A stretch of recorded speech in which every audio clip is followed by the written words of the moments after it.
Olá, eu sou a professora Juliana Grimler e a aula de hoje é sobre perspectivas.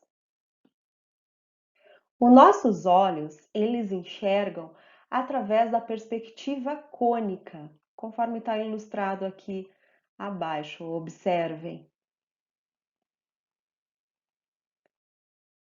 Aqui nós podemos ver alguns exemplos de representação de desenho em perspectiva. Observe que a perspectiva nos mostra mais de uma face do objeto, esse objeto tridimensional que está, por sua vez, representado no papel, que é bidimensional. Então, nós temos um exemplo de pinturas, desenhos arquitetônicos, inclusive fotografia. Para haver uma perspectiva, nós temos alguns elementos que seria o ponto que vai ser projetado, o observador, a projeção do ponto em um plano, que seria o nosso papel, e nós temos as linhas, né, de convergência. A perspectiva ela é, na verdade, um tipo especial de projeção. Então, aqui nós temos as vistas ortográficas, a vista frontal, superior, inferior, lateral direita, lateral esquerda e posterior. E aqui nós temos a perspectiva, e é onde nós podemos ver três eixos do mesmo objeto, eixo X, Y e Z. Agora nós temos os tipos de projeções. Nós podemos ter uma projeção paralela ortogonal. Nesse caso, teremos uma perspectiva isométrica. Olha, iso. Iso vem do iso significa mesmo. Temos ainda uma perspectiva cavaleira, na verdade ela é uma projeção paralela também, no entanto ela é oblíqua. E finalmente temos a projeção cônica, que eu mostrei no início, que é a dos nossos olhos. Há pontos, né, de fuga, nós já vamos ver isso. Então nós temos o nosso objetivo de conhecer alguns tipos de perspectiva, né? Ou seja, a forma como esse objeto é visto e é representado. Perspectiva vem do latim de perspicere, que significa através de. Então é como se a gente observasse por uma janela a um vidro, a gente observa a casa do vizinho, observa o que está acontecendo na rua. Nós temos uma perspectiva, mas nós podemos pegar uma caneta e desenhar nesse vidro e nós teríamos então uma perspectiva. Se tem um veículo na frente da nossa casa, nós podemos fazer o desenho nesse vidro exatamente desse carro. Então nós temos uma representação bidimensional, que é no vidro, de um objeto tridimensional, que é esse veículo. Aqui então a representação cônica, ela pode ter um, dois ou três pontos de fuga. Aqui no nosso exemplo tem um ponto de fuga, ou seja, os raios aqui estão convergindo para um único ponto, né? Então é utilizado, a gente vê normalmente em trilhos de trem, que é via férrea, em estradas. Quando a gente está viajando, parece que converge para um único ponto a estrada. Mas na verdade não, as linhas são paralelas, é só uma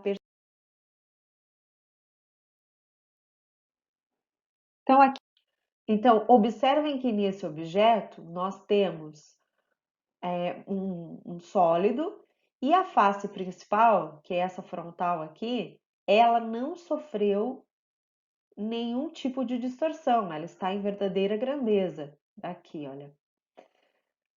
Aí nós temos a partir dos vértices, que são esses cantinhos aqui, olha, os pontos dessa face, há uma convergência para o mesmo ponto de fuga, certo? E aí, em consequência disso, essa face do fundo aqui, ela foi distorcida, ela foi reduzida, viram? Pelo cruzamento dessas linhas. Observem que as linhas verticais, elas não ficam inclinadas, certo? Todas elas aqui, olha, elas estão a 90 graus, olha. Todas elas aqui estão a 90 graus, as linhas verticais, então, certo? Elas vão ficar paralelas entre si. Nesse caso aqui, nós temos uma perspectiva cônica com dois pontos de fuga, ó, o primeiro e o segundo, dois pontos de fuga. Então, se a gente olha uma casa, por exemplo, o que que acontece? Esses cantos, eles vão ter a sensação de estarem sendo puxados para esses pontos de vista, esses pontos de fuga, certo? Ainda com dois pontos de fuga, aqui o que vem na frente é a aresta principal. Ela não sofreu distorção, ela está em verdadeira grandeza.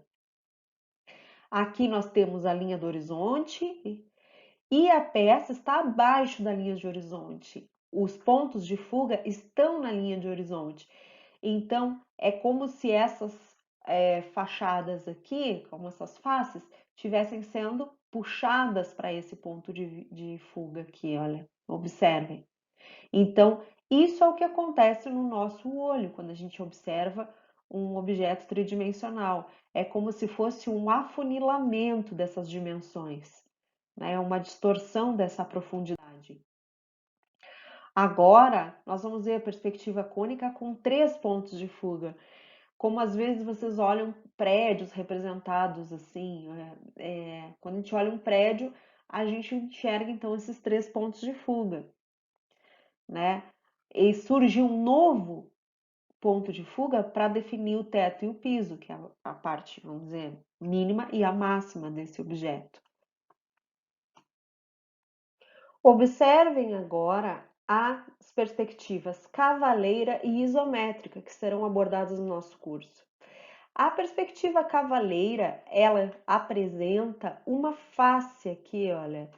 Ela apresenta uma face no plano frontal e aqui, olha, a projeção ela segue em ângulo. A face, ela está em verdadeira grandeza, tá? Essa primeira face aqui. Já a isométrica, o que está em verdadeira grandeza é essa aresta aqui, essa aresta frontal. Iso vem de o mesmo. Então, aqui nós temos o mesmo ângulo, 30 graus aqui e 30 graus aqui. Então, essa é a diferença. Enquanto uma apresenta uma face, a cavaleira apresenta uma face, a isométrica apresenta uma aresta em verdadeira grandeza.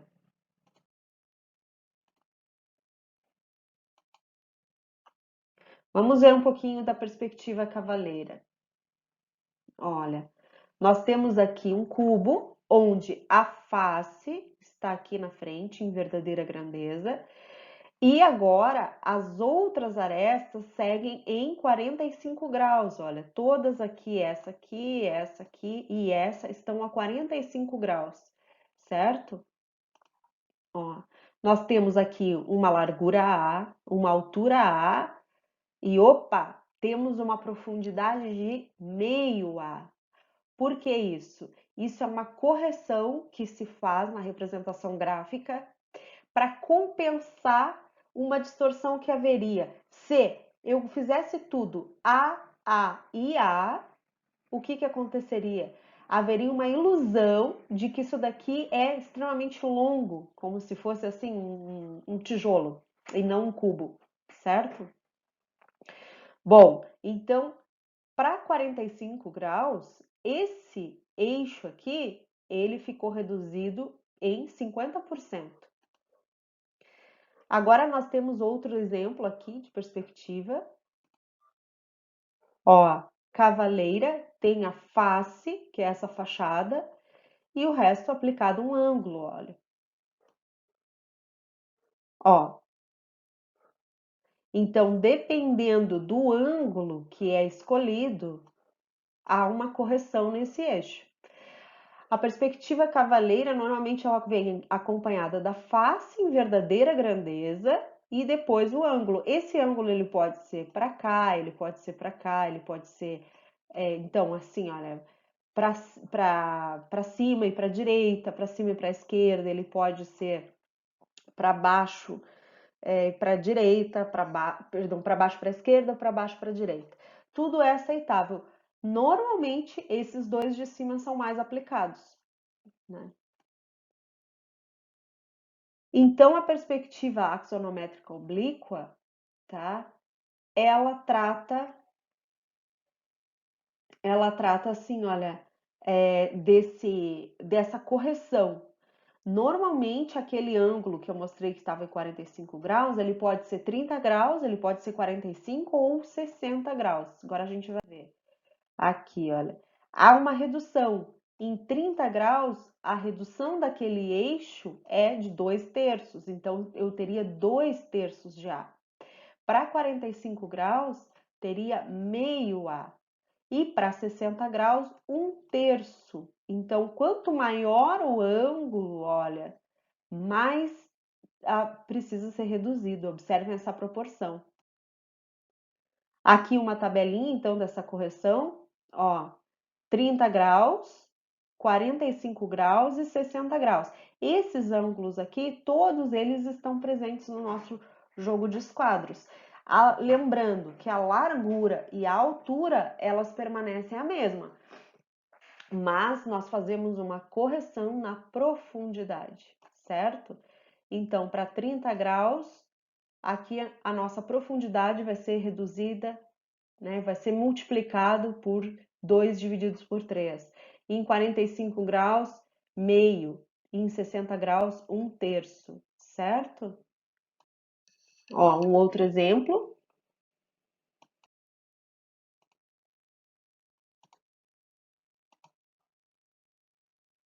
Agora nós vamos tratar da perspectiva isométrica. Na perspectiva isométrica, como foi falado, a primeira coisa que se faz, então, a gente tem a linha do horizonte, que é bem fraquinha, essa em verde. Nós temos essa face aqui, que é em verdadeira grandeza, que é em 90 graus, aqui em 90 graus. E as outras arestas, 30 graus sempre, 30 graus sempre aqui. Essa daqui, ela é paralela, 30 graus também, é paralela a essa. E essa é paralela a essa, também 30 graus, certo? E assim a gente vai trabalhando com o jogo de esquadros. Então, sempre é 30 graus aqui, sempre essa aresta é 90 graus em relação ao horizontal e sempre ela é em verdadeira grandeza. Todas as arestas são em verdadeira grandeza, não há uma redução. Em princípio, deveria se fazer uma redução, mas como ela é muito pequena, a gente faz uma perspectiva simplificada, onde não há redução. O certo seria reduzir 20% de cada aresta. Mas para simplificar, nós não aplicaremos então essa redução. Todos vão ficar, portanto, com a medida A, certo? No cubo.